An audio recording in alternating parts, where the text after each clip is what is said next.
News, ಇದು ನಿಮ್ಮ ಧ್ವನಿ. ನಮಸ್ಕಾರ, ಎಸ್ ನ್ಯೂಸ್ಗೆ ಸ್ವಾಗತ. ನಾನು ಎಸ್ ದೇವೇಂದ್ರಗೌಡ. ಇಂದಿನ ಮುಖ್ಯಾಂಶಗಳು. ನಾಳೆ ಲಾರಿ ಬಂದ್ ಮಾಡಿ ಚಾಲಕರ ಕ್ಲೀನರ್ ಸಂಘದಿಂದ ಮುಷ್ಕರ. ನಾಡಗೌಡರ ಹೆಚ್ಚುವರಿ ಭೂಮಿಯನ್ನು ಭೂಹೀನರಿಗೆ ಹಂಚಲು ಕಂದಾಯ ಸಚಿವರಿಗೆ ಮನವಿ. ಅಯೋಧ್ಯೆ ರಾಮ ಮಂದಿರ ಪ್ರಾಣ ಪ್ರತಿಷ್ಠಾಪನೆ ನಿರ್ವಿಘ್ನವಾಗಿ ಜರುಗಲು ಸತತ 7 ದಿನ ಭಜನೆ. ಜನವರಿ 26ರಂದು ಸಂಯುಕ್ತ ಕರ್ನಾಟಕದಿಂದ ಸಿಂಧನೂರಿನಲ್ಲಿ ಟ್ರ್ಯಾಕ್ಟರ್ ರ್ಯಾಲಿ. ಎಐಡಿವೈಒ ಸಂಘಟನೆಯಿಂದ ನಗರದಲ್ಲಿ ಉದ್ಯೋಗ ಆಕಾಂಕ್ಷಿ ಯುವಜನರ ಸಭೆ. ವಾರ್ತೆಗಳ ವಿವರ. ಕೇಂದ್ರ ಸರ್ಕಾರದ ಕಾರ್ಮಿಕ ವಿರೋಧಿ ನೀತಿ ಖಂಡಿಸಿ ಲಾರಿ ಚಾಲಕರ ಹಾಗೂ ಕ್ಲೀನರ್ಸ್ ಅಸೋಸಿಯೇಷನ್ ವತಿಯಿಂದ ನಾಳೆ ಲಾರಿ ಸಂಚಾರ ಬಂದ್ ಮಾಡಿ ಪ್ರತಿಭಟನೆ ನಡೆಸಲಾಗುವುದು ಎಂದು ಲಾರಿ ಚಾಲಕರು ಹಾಗೂ ಕ್ಲೀನರ್ ಅಸೋಸಿಯೇಷನ್ ಸಂಘದ ಮುಖಂಡರಾದ ಮುರ್ತುಜಾ ಅಬ್ದುಲ್ ಗನಿ ತಿಳಿಸಿದರು. ನಗರದ ಪ್ರವಾಸಿ ಮಂದಿರದಲ್ಲಿ ಕರೆದ ಮಾಧ್ಯಮಗೋಷ್ಠಿಯಲ್ಲಿ ಮಾತನಾಡಿದ ಅವರು, ಹಿಟ್ ಆ್ಯಂಡ್ ರನ್ ಅಪಘಾತವಾದರೆ ಚಾಲಕರಿಗೆ 10,000 ದಂಡ ಹಾಗೂ 10 ವರ್ಷ ಜೈಲು ಶಿಕ್ಷೆಯನ್ನು ಕೇಂದ್ರ ಸರ್ಕಾರ ಜಾರಿಗೆ ತಂದಿದೆ. ಇದನ್ನು ತಾಲೂಕಾ ಲಾರಿ ಹಾಗೂ ಕ್ಲೀನರ್ ಅಸೋಸಿಯೇಷನ್ ಖಂಡಿಸಿ ಈ ಕಾರ್ಮಿಕ ವಿರೋಧಿ ಕಾಯ್ದೆಯನ್ನು ತಕ್ಷಣ ವಾಪಸ್ಸು ಪಡೆಯುವಂತೆ ಆಗ್ರಹ ಮಾಡಿದರು. ಈ ಹಿಂದೆ ಹಿಟ್ ಆ್ಯಂಡ್ ರನ್ ಮಾಡಿದರೆ ಚಾಲಕರಿಗೆ 2 ವರ್ಷ ಶಿಕ್ಷೆ ಹಾಗೂ 5,000 ದಂಡ ಹಾಕಲಾಗುತ್ತಿತ್ತು. ಈಗ 10,000 ದಂಡ, 10 ವರ್ಷ ಜೈಲು ಶಿಕ್ಷೆ, ಗಾಯಗೊಂಡರೆ 7 ಲಕ್ಷ ದಂಡ ಹಾಗೂ 5 ವರ್ಷ ಶಿಕ್ಷೆ ನೀಡುವ 337, 338, 378, 379 ಕಾಯ್ದೆಯನ್ನು ಕೇಂದ್ರ ಸರ್ಕಾರ ಜಾರಿಗೆ ತಂದಿದೆ. ಇದು ಕಾರ್ಮಿಕರ ವಿರೋಧಿಯಾಗಿದೆ ಎಂದರು. ಲಾರಿ ಚಾಲಕ ಹಾಗೂ ಕ್ಲೀನರನ್ನು ಗುರಿಯಾಗಿಟ್ಟುಕೊಂಡು ಕಾನೂನು ಇದಾಗಿದೆ. ಆದರೆ ಇತರ ವಾಹನ ಚಾಲಕರು ಹಿಟ್ ಆ್ಯಂಡ್ ರನ್ ಮಾಡಿದರೆ ಯಾವುದೇ ಶಿಕ್ಷೆ ಇಲ್ಲ, ಯಾಕೆ ಎಂದು ಪ್ರಶ್ನಿಸಿದ ಅವರು, ನಾವು ಅಪಘಾತ ಮಾಡಿದಾಗ ಲಾರಿ ನಿಲ್ಲಿಸಿ ಆಸ್ಪತ್ರೆಗೆ ದಾಖಲಿಸಿ ಜೀವ ಉಳಿಸುವ ಪ್ರಯತ್ನ ಮಾಡುತ್ತಾರೆ. ನಮಗೂ ಮಾನವೀಯತೆ ಇದೆ. ಆದರೆ ಅಪಘಾತವಾದ ಮೇಲೆ ಸಾರ್ವಜನಿಕರು ನಮ್ಮ ಮೇಲೆ ಹಲ್ಲೆ ಮಾಡಿದ್ದಾರೆ. ಇದರಿಂದ ಹಲವಾರು ಲಾರಿ ಚಾಲಕರು ಸಾವನ್ನಪ್ಪಿದ ಘಟನೆಯಿಂದ ಭಯಗೊಂಡು ನಾವು ಲಾರಿ ನಿಲ್ಲಿಸದೆ ಓಡಿ ಹೋಗುತ್ತೇವೆ. ಅಷ್ಟೇ ಹೊರತು ನಮ್ಮಲ್ಲಿ ಮನುಷ್ಯತ್ವ ಇಲ್ಲ ಎಂಬ ಅರ್ಥ ಅಲ್ಲ ಎಂದು ಸ್ಪಷ್ಟನೆ ನೀಡಿದರು.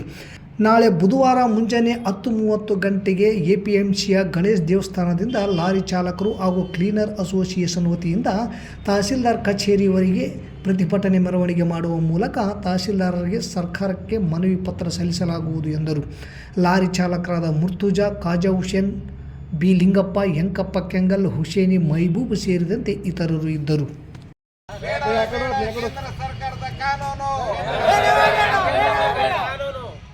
ಎಲ್ಲರನ್ನ ಮನೆ ಮಾಡಿ ಯಾವ ಏನಂತಾರೆ ಕಾರ್ಮಿಕ ಸಂಘಟನೆಯನ್ನ ಆಯಿತು, ಇನ್ನೊಬ್ಬರನ್ನ ಆಯಿತು ಅಥವಾ ಯಾರನ್ನ ಕಡಲಾರ್ದ್ರೆ ಏಕಾಏಕಿ ಅಂತ ಒಮ್ಮುಖವಾಗಿ ಈ ಕಾನೂನು ಅಂತ ತೀರ್ಮಾನ ಮಾಡ್ಯಾರ. ಅದ್ರ ಜೊತೆಗೆ ಶಿಕ್ಷೆಗೊಳಪಟ್ಟಂಥ ಡ್ರೈವರ್ಗಳೇನಾದ್ರ ಅವ್ರ ಲೈಸೆನ್ಸ್ ರದ್ದಾಗ್ತದ. ಅದ್ರ ಜೊತೆಗೆ ಏನಪ್ಪ ಅಂದ್ರೆ ಜೀವಂತವಾಗಿರ್ಬೇಕು. ಮತ್ತು ಇದೇನೈತಂದ್ರೆ ಈ ಕಾನೂನು ಚಾಲಕರಿಗೆ ಅಂದ್ರೆ ಎಲ್ಲ ಥರದ ಚಾಲಕರಿಗಿಲ್ಲ, ಲಾರಿ ಮಾತ್ರ ಏನೈತಲ್ಲ ಇರ್ತಕ್ಕಂಥ ಕಾನೂನು ಇದೇನೈತಲ್ಲ ಐತೆ. ಇದು ಅತ್ಯಂತ ತೀವ್ರವಾಗಿರ್ತಕ್ಕಂಥ ಜನವಿರೋಧಿ ಕಾನೂನು ಅದ, ಕಾರ್ಮಿಕ ವಿರೋಧಿ ಕಾನೂನು ಅದ. ಇದಕ್ಕೆ ಸಂಬಂಧಪಟ್ಟಂತೆ ಪ್ರೊಟೆಸ್ಟ್ ಮಾಡಿದ್ರೆ ಅವ್ರೇನು ಹೇಳಿದ್ರು, ಇದನ್ನು ನಾವು ಈ ಸದ್ಯಕ್ಕೆ ಜಾರಿ ಮಾಡಂಗಿಲ್ಲ, ನಿಮ್ಮನ್ನೆಲ್ಲರೂ ಕರೆದು ಚರ್ಚೆ ಮಾಡಿ ಏನಂತಾರೆ ನಾವು ಮತ್ತೆ ಒಂದು ಒಮ್ಮತಕ್ಕೆ ಬಂದು ಏನಂತಾರೆ ಇದನ್ನು ಜಾರಿ ಮಾಡ್ತು ಅಂತಾರೆ. ಬಟ್ ಇವತ್ತಿನವರೆಗಾದ್ರೂ ಹೋಗೊಟ್ಟಿಲ್ಲ. ಅನುಮಾನ ಏನಾಯ್ತಂದ್ರೆ ಒಂದು ಕಡೆಗೆ ಹಿಂದ್ಲು ಬಾಕ್ಲಿಂದ ಕಾನೂನು ತಂದು ಅದನ್ನು ಕಾನೂನು ಪಾಸ್ ಮಾಡಿ ಅಂತಕ್ಕಂಥ ನಿಟ್ಟಿನಲ್ಲಿ, ಜನರನ್ನು ಒಳದಾಡ್ತಕ್ಕಂಥ ನಿಟ್ಟಿನಲ್ಲಿ ಈ ಸರ್ಕಾರ ಏನಪ್ಪ ಅಂದ್ರೆ ಕೇಂದ್ರ ಸರ್ಕಾರ ಏನೈತಲ್ಲ ನಿರಂತರವಾಗಿ ಅಂತಲ್ಲ ಪ್ರಯತ್ನ ಮಾಡಕತ್ತದ.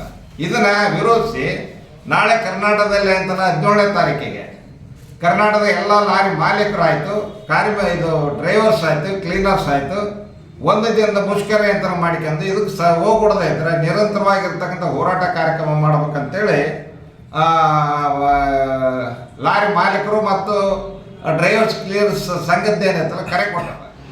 ಜವಳಗಿರ ನಾಡಗೌಡರ 4,900 ಎಕರೆ ಹೆಚ್ಚುವರಿ ಭೂಮಿಯನ್ನು ಭೂರಹಿತರಿಗೆ ಹಂಚುವ ಬಗ್ಗೆ ಹಾಗೂ ರಾಜ್ಯಾದ್ಯಂತ ಕರ್ನಾಟಕ ಭೂ ಸುಧಾರಣೆ ಕಾಯ್ದೆ 1961 ಸೆಕ್ಷನ್ 122ಕ್ಕೆ ತಿದ್ದುಪಡಿ ತಂದು ಎಲ್ಲ ಹೆಚ್ಚುವರಿ ಭೂ ಪ್ರಕರಣಗಳ ಮರು ವಿಚಾರಣೆಗೆ ಸರ್ಕಾರ ಆದೇಶ ಹೊರಡಿಸಬೇಕೆಂದು CPIML ರೆಸ್ಟಾರ್ ಹಾಗೂ ಕರ್ನಾಟಕ ರೈತ ಸಂಘದ ಕಂದಾಯ ಸಚಿವ ಕೃಷ್ಣ ಬೈರೇಗೌಡ ಅವರಿಗೆ ಮನವಿ ಸಲ್ಲಿಸಿದರು.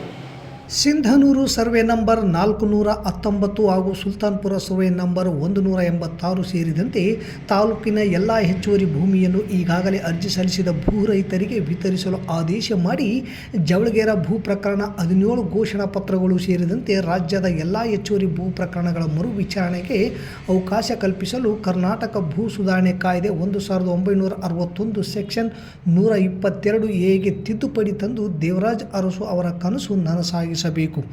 ಜವಳಗೇರ ಭೂ ಪ್ರಕರಣದಲ್ಲಿ ಪ್ರತಿವಾದಿ ಭೂಗಳ್ಳರಿಗೆ ಪ್ರತ್ಯಕ್ಷವಾಗಿ ಬೆಂಬಲಕ್ಕೆ ನಿಂತು ಸರ್ಕಾರದ ಕರ್ತವ್ಯ ಮರೆತ ಸಿಂಧನೂರು ತಹಶೀಲ್ದಾರ್ ಅರುಣ್ ಕುಮಾರ್ ದೇಸಾಯಿ ಅವರನ್ನು ಕೂಡಲೇ ಅಮಾನತು ಮಾಡಬೇಕು ಹಾಗೂ ಈ ಪ್ರಕರಣದ ವಿಚಾರಣೆಯನ್ನು ಪಾರದರ್ಶಕವಾಗಿ ನಡೆಯಬೇಕಾದ ಕಾರಣದಿಂದ ಜಿಲ್ಲಾಧಿಕಾರಿ ಚಂದ್ರಶೇಖರ್ ನಾಯಕ್ ಅವರನ್ನು ಕೂಡ ವರ್ಗಾವಣೆ ಮಾಡಬೇಕು. ಕೂಡಲೇ ಸಿಂಧನೂರು, ರಾಯಚೂರು ಸೇರಿದಂತೆ ಎಲ್ಲ ತಾಲೂಕುಗಳಲ್ಲಿ ಭೂ ನ್ಯಾಯ ಮಂಡಳಿಗಳ ರಚನೆಗೆ ಸರ್ಕಾರ ಮುಂದಾಗಬೇಕು.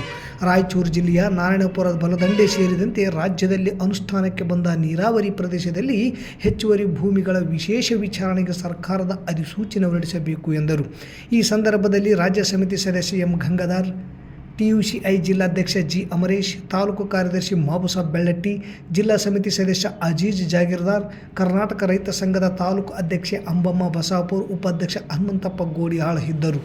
ಅಯೋಧ್ಯೆಯಲ್ಲಿ ಜನವರಿ 22ರಂದು ಜರುಗುವ ಪ್ರಾಣ ಪ್ರತಿಷ್ಠಾನ ಕಾರ್ಯಕ್ರಮ ನಿರ್ವಿಘ್ನವಾಗಿ ಜರುಗಬೇಕು ಅನ್ನುವ ಬಯಕೆ ಇಟ್ಟುಕೊಂಡು ಸಿಂಧನೂರು ತಾಲೂಕಿನ ಬೂದಿಹಾಳ ಕ್ಯಾಂಪ್ನಲ್ಲಿ ಸತತ 7 ದಿನ ಭಜನೆ ಸಪ್ತಾಹ ಕಾರ್ಯಕ್ರಮವನ್ನು ಇಂದು ಪ್ರಾರಂಭಿಸಲಾಗಿದೆ.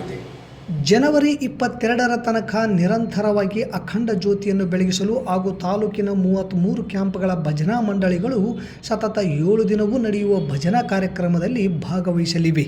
ಹಿಂದಿನ ಕಾರ್ಯಕ್ರಮದಲ್ಲಿ VHP ಜಿಲ್ಲಾ ಅಧ್ಯಕ್ಷ ಸರ್ವೇಶ್ವರರಾವ್, ಕ್ಯಾಂಪಿನ ಮುಖಂಡರು ಕೋಟೇಶ್ವರರಾವ್, ರಾಂಬಾಬು, ವೀರರಾಜು ಭಾಗವಹಿಸಿದ್ದರು.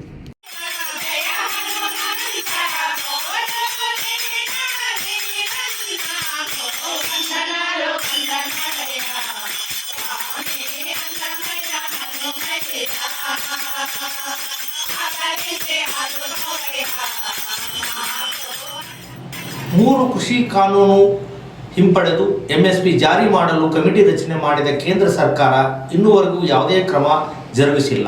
ಇದು ದೇಶದ ರೈತ ಸಮೂಹಕ್ಕೆ ಮಾಡಿದ ಮೋಸವಾಗಿದ್ದು, ಮತ್ತೆ ಚಳವಳಿ ಪ್ರಾರಂಭ ಮಾಡುವ ಮೂಲಕ ಸರ್ಕಾರಗಳಿಗೆ ಎಚ್ಚರಿಕೆ ನೀಡಲು ಇದೇ 26ರಂದು ನಗರದಲ್ಲಿ ಟ್ರ್ಯಾಕ್ಟರ್ ರ್ಯಾಲಿ ಮಾಡಲು ಸಿಂಧನೂರಿನಲ್ಲಿ ಸೇರಿದ ಸಂಘಟನೆಗಳು ನಿರ್ಧರಿಸಿವೆ ಎಂದು DH ಪೂಜಾರ್ ತಿಳಿಸಿದರು.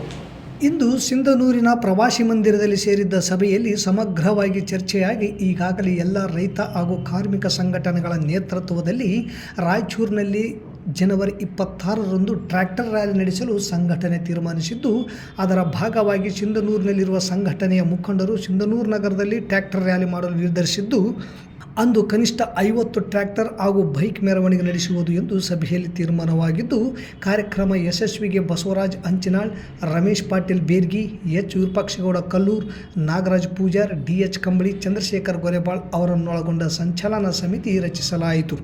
ಸಭೆಯಲ್ಲಿ ರಾಮಯ್ಯ ಜವಳಗೇರ, S ದೇವೇಂದ್ರಗೌಡ, BN ಎರ್ದಿಯಾಳ್, ಚಿಟ್ಟಿಬಾಬು, ರಮೇಶ್ ಮುಕುಂದ, ಬಸವರಾಜ್ ಮುಕುಂದ, ಪರಶುರಾಮ್ ಭಂಡಾರಿ ಇದ್ದರು. ಹಾಗಾಗಿ ಇಲ್ಲಿ ಕರ್ನಾಟಕದಲ್ಲಿ ಕೂಡ ಕಾಯ್ದೆಗಳು ವಾಪಸ್ ತಗೊಂಡಿಲ್ಲ. ವಿಚಿತ್ರ ಏನಂತಂದರೆ 2019ರಲ್ಲಿ ಸ್ವಲ್ಪ ಎಲ್ಲರಿಗೂ ಗೊತ್ತಿದೆ, ಆದರೆ ಒಂದು ಸ್ವಲ್ಪ ನೆನಪು ಮಾಡ್ಬೇಕಂತಕ್ಕಂಥದ್ದು. 2019ರಲ್ಲಿ ಕಾಯ್ದೆಗಳನ್ನ 2019ರ ಸಂದರ್ಭದಲ್ಲಿ ವಾಪಸ್ ತಗೊಂಡೋದಕ್ಕಿಂತ ಮುಂಚೆನೇ ಇಲ್ಲಿ APMC ತಿದ್ದುಪಡಿ ಕಾಯ್ದೆ ಇದ್ವು ಇಲ್ಲಿ. ಹಾಗಾಗಿ ಸೆಂಟ್ರಲ್ ಗೌರ್ಮೆಂಟ್ 3 ಕಾಯ್ದೆಗಳು ವಾಪಸ್ ತಗೊಂಡ ಮೇಲೆ ರಾಜ್ಯ ಸರ್ಕಾರ ವಾಪಸ್ ತಗೊಂಡಿಲ್ಲ. ಈಗಲೂ ಕೂಡ ಹಾಗೇ ಇದ್ದಾವ. ಈ ನಾವು ಕಳೆದ ಚುನಾವಣೆ ನಂತರ ಮೇ ನಂತರ ಸುಮಾರು ಹೋರಾಟಗಳನ್ನು ಆಗಿದ್ದಿದೆ.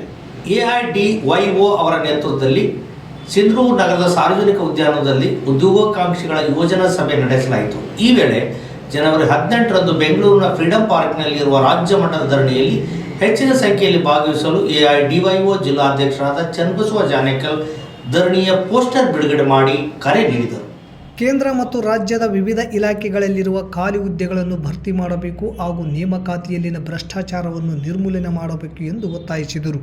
ಈ ರಾಜ್ಯ ಮಟ್ಟದ ಧರಣಿಯಲ್ಲಿ ಕರ್ನಾಟಕದ ಮಾಜಿ ಲೋಕಾಯುಕ್ತರಾದ ಜಸ್ಟಿಸ್ ಎನ್ ಸಂತೋಷ್ ಹೆಗಡೆ, ಪ್ರಗತಿಪರ ಚಿಂತಕರಾದ ನಾ ದಿವಾಕರ್, ಸಿನಿಮಾ ನಿರ್ದೇಶಕ B Suresh, professor TR Chandrashekar, AIDYO Akhil Bharat ಉಪಾಧ್ಯಕ್ಷರಾದ ರಾಜಗೋಪಾಲ್, ಡಾಕ್ಟರ್ GS ಕುಮಾರ್, ರಾಜ್ಯ ಅಧ್ಯಕ್ಷರಾದ ಶರಣಪ್ಪ ಉದ್ಬಾಳ್, ರಾಜ್ಯ ಕಾರ್ಯದರ್ಶಿ ಸಿದ್ದಲಿಂಗ ಬಾಗೇವಾಡಿ ಹಾಗೂ ವಿವಿಧ ಯುವಜನ ಸಂಘಟನೆ ಮುಖಂಡರು, ಸಂಘ ಸಂಸ್ಥೆಗಳು, ಸಾವಿರಾರು ಉದ್ಯೋಗ ಆಕಾಂಕ್ಷಿ ಯುವಜನರು ಭಾಗವಹಿಸುತ್ತಾರೆ ಎಂದರು. 2023 ಆಗಸ್ಟ್ 8ರ ಮಾಹಿತಿಯಂತೆ ಕೇಂದ್ರ ಸರ್ಕಾರದ ವಿವಿಧ ಇಲಾಖೆಗಳಲ್ಲಿ ಸುಮಾರು 9.64 ಲಕ್ಷ ಹುದ್ದೆಗಳು ಖಾಲಿ ಬಿದ್ದಿವೆ. ಸರ್ಕಾರಗಳು ಅನುಸರಿಸಬೇಕಾದ 2010ರಲ್ಲಿ ದೇಶದ ಅತಿದೊಡ್ಡ ಉದ್ಯೋಗದಾತ ಭಾರತೀಯ ರೈಲ್ವೆ 22 ಲಕ್ಷ ಉದ್ಯೋಗಿಗಳನ್ನು ಹೊಂದಿತ್ತು. ಇಂದು ಅಲ್ಲಿ ಕೇವಲ 12.26 ಲಕ್ಷ ಮಂದಿ ಇದ್ದಾರೆ. BSNL ಸಂಪೂರ್ಣವಾಗಿ ಮುಚ್ಚುವ ಹಂತ ತಲುಪಿದೆ. ಅನೇಕ ಸಾರ್ವಜನಿಕ ವಲಯದ ಬ್ಯಾಂಕ್ಗಳನ್ನು ವಿಲೀನಗೊಳಿಸಲಾಗಿದ್ದು, ಸಾವಿರಾರು ಉದ್ಯೋಗಗಳನ್ನು ತೆಗೆದುಹಾಕಲಾಗಿದೆ. ಅಂಚೆ ಇಲಾಖೆಯಲ್ಲಿ ಖಾಲಿ ಇರುವ 1 ಲಕ್ಷಕ್ಕೂ ಹೆಚ್ಚು ಹುದ್ದೆಗಳನ್ನು ಭರ್ತಿ ಮಾಡಿಲ್ಲ. ಕೇಂದ್ರ ಸರ್ಕಾರದ ಇಲಾಖೆಗಳು ಮತ್ತು ಇತರ ಎಲ್ಲ ರಾಜ್ಯ ಸರ್ಕಾರಗಳ ಅಡಿಯಲ್ಲಿ ಸುಮಾರು 23 ಲಕ್ಷ ಹುದ್ದೆಗಳು ಖಾಲಿ ಇವೆ. ನಮ್ಮ ರಾಜ್ಯದಲ್ಲಿಯೂ ಶಿಕ್ಷಣ ಇಲಾಖೆಯಲ್ಲಿ 66,059 ಹುದ್ದೆಗಳು, ಆರೋಗ್ಯ ಮತ್ತು ವೈದ್ಯಕೀಯ ಶಿಕ್ಷಣ ಇಲಾಖೆಯಲ್ಲಿ 34,644 ಹುದ್ದೆಗಳು, ಗೃಹ ಇಲಾಖೆಯಲ್ಲಿ 23,557 ಹುದ್ದೆಗಳು, ಉನ್ನತ ಶಿಕ್ಷಣ ಇಲಾಖೆಯಲ್ಲಿ 12,674 ಹಾಗೂ ಕಂದಾಯ ಇಲಾಖೆಯಲ್ಲಿ 10,621 ಹುದ್ದೆಗಳು ಸೇರಿದಂತೆ ರಾಜ್ಯದ 43 ಇಲಾಖೆಗಳಲ್ಲಿ ಸುಮಾರು 2.58 ಲಕ್ಷ ಹುದ್ದೆಗಳು ಖಾಲಿ ಇವೆ. KPSC ಮೂಲಕ ಪ್ರಾರಂಭವಾದ ಕೆಲವು ನೇಮಕಾತಿ ಪ್ರಕ್ರಿಯೆಗಳು ಪರೀಕ್ಷಾ ಅಕ್ರಮ, ಭ್ರಷ್ಟಾಚಾರ, ಪ್ರಕ್ರಿಯೆ ಪೂರ್ಣಗೊಳಿಸುವಲ್ಲಿನ ವಿಳಂಬ ಧೋರಣೆಯಿಂದ ನೆನೆಗುದಿಗೆ ಬಿದ್ದಿವೆ ಎಂದರು. ಇನ್ನು ದೈಹಿಕ ಶಿಕ್ಷಣ, ಸಂಗೀತ, ನಾಟಕ ಹಾಗೂ ಚಿತ್ರಕಲಾ ಶಿಕ್ಷಕರಂತಹ ವಿಶೇಷ ಶಿಕ್ಷಕರ ಸಾವಿರಾರು ಹುದ್ದೆಗಳು ಖಾಲಿ ಇದ್ದರೂ ನೇಮಕಾತಿಗಳು ನಡೆಯದೆ ದಶಕಗಳಿಗೆ ಕಳೆದಿವೆ. ಉದ್ಯೋಗದ ಪರಿಸ್ಥಿತಿಯು ಹದಗೆಟ್ಟಾಗ ಆರ್ಥಿಕ ಸಮಸ್ಯೆಗಳು ಮಾತ್ರ ಕಾಣಿಸಿಕೊಳ್ಳುವುದಿಲ್ಲ, ಜೊತೆಗೆ ಉದ್ಭವವಾಗುವ ಸಾಮಾಜಿಕ ಸಾಂಸ್ಕೃತಿಕ ಸಮಸ್ಯೆಗಳು ಸಮಾಜದ ಒಟ್ಟಾರೆ ಆರೋಗ್ಯದ ಮೇಲೆ ಅಗಾಧವಾಗಿ ಪರಿಣಾಮ ಬೀರುತ್ತವೆ. ಉದ್ಯೋಗವಿಲ್ಲದೆ ಯುವಜನರು ಮದ್ಯಪಾನ, ಮಾದಕ ದ್ರವ್ಯ ಸೇವನೆ, ಅಶ್ಲೀಲತೆ, ಜಾತೀಯತೆ ಮತ್ತು ಕೋಮುವಾದದಂಥ ಸಾಮಾಜಿಕ ಪಿಡುಗುಗಳಿಗೆ ಬಲಿಯಾಗುತ್ತಿದ್ದಾರೆ. ಇದರ ವಿರುದ್ಧ ಯುವಜನತೆ ಒಗ್ಗೂಡಿ ಹೋರಾಟ ನಡೆಸಲು ಮುಂದಾಗಬೇಕು ಎಂದು ಕರೆ ನೀಡಿದರು. ಈ ಸಂದರ್ಭದಲ್ಲಿ ಶಿವರಾಜ್, ಪ್ರಕಾಶ್, ಉಮೇಶ್ ಪತ್ತಾರ್, ರವಿ ನಾಯಕ್, ದೇವರಾಜ್, ವೀರೇಶ್, ಹನುಮಂತು, ಅಮರೇಶ್ ಇನ್ನಿತರರು ಇದ್ದರು. ಮತ್ತೊಮ್ಮೆ ಮುಖ್ಯಾಂಶಗಳು. ನಾಳೆ ಲಾರಿ ಬಂದ್ ಮಾಡಿ ಚಾಲಕರ ಕ್ಲೀನರ ಸಂಘದಿಂದ ಮುಷ್ಕರ. ನಾಡಗೌಡರ ಹೆಚ್ಚುವರಿ ಭೂಮಿಯನ್ನು ಭೂಹೀನರಿಗೆ ಹಂಚಲು ಕಂದಾಯ ಸಚಿವರಿಗೆ ಮನವಿ. ಅಯೋಧ್ಯೆ ರಾಮ ಮಂದಿರ ಪ್ರಾಣ ಪ್ರತಿಷ್ಠಾಪನೆ ನಿರ್ವಿಘ್ನವಾಗಿ ಜರುಗಲು ಸತತ 7 ದಿನ ಭಜನೆ. ಜನವರಿ 26ರಂದು ಸಂಯುಕ್ತ ಕರ್ನಾಟಕದಿಂದ ಸಿಂಧನೂರಿನಲ್ಲಿ ಟ್ರ್ಯಾಕ್ಟರ್ ರ್ಯಾಲಿ. AIDYO ಸಂಘಟನೆಯಿಂದ ನಗರದಲ್ಲಿ ಉದ್ಯೋಗ ಆಕಾಂಕ್ಷಿ ಯುವಜನರ ಸಭೆ. ಇಲ್ಲಿಗೆ ವಾರ್ತಾ ಪ್ರಸಾರ ಮುಕ್ತಾಯವಾಯಿತು. ನಿರಂತರ ಸುದ್ದಿಗಾಗಿ ವೀಕ್ಷಿಸಿ ಎಸ್ ನ್ಯೂಸ್. ಇದು ನಿಮ್ಮ ಧ್ವನಿ. ನಮಸ್ಕಾರ.